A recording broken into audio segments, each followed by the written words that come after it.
happy?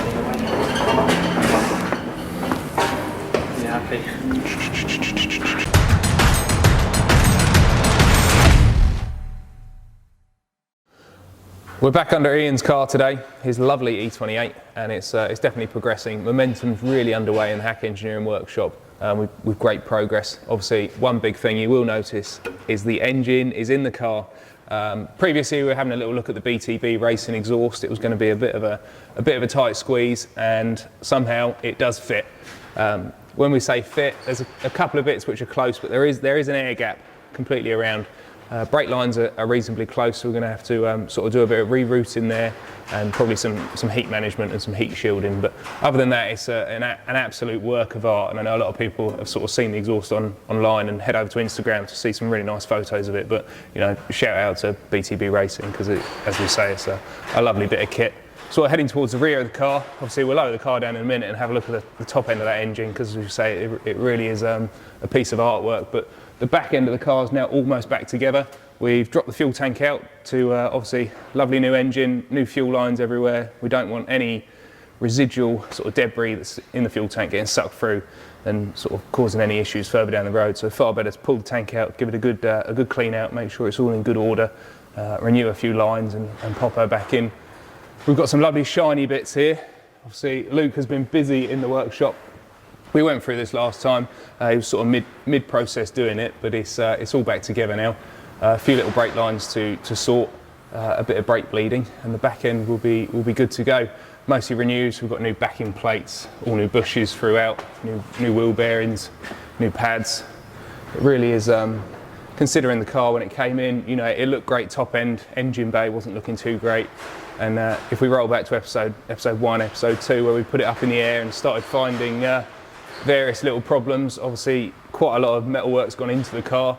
It was all rot up in the subframe mounts above here, so we ended up cutting most of that out and rebuilding that up.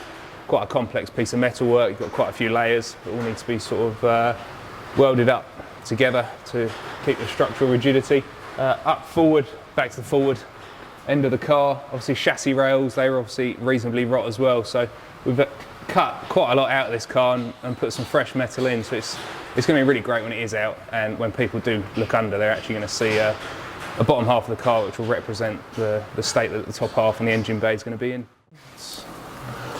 And just by magic, the car is now lower, and we're standing in front of this beautiful engine bay. This is only a trial fit, so we're actually taking the engine back out because we've got a couple of little bits on our snag list to sort of finish off before finally fitting the engine. So we're going to make a few heat shields up by the manifold just to sort of manage our in-bay heat a little bit better.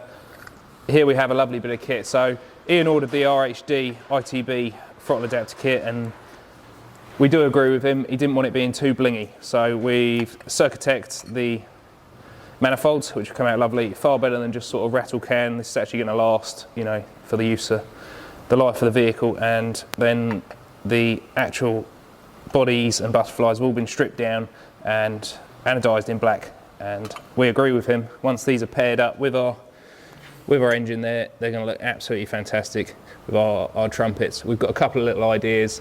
Ian's playing around with maybe a homage to an M1 with some red trumpet bodies, but we're going to be slightly close on clearance, so we'll sort of get these fitted up and see where we stand.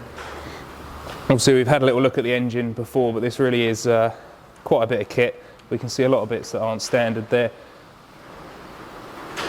We've just in the last few days finished the front pulley, so we've got a pickup trigger wheel, and that's been welded onto the front pulley. This will be running Emerald ECU, so that's going to be the next challenge, is getting all the engine management side of things and making sure we're getting all our correct sensors so that we can get as much from the lump as possible. Right, here we are. Alex already started some work on Ian's car. Obviously, with such a big involved build, there's so many parts, and Ian's still getting carried away. New bits here and there arriving, but it's nice to see a car having the time taken and the money spent on it.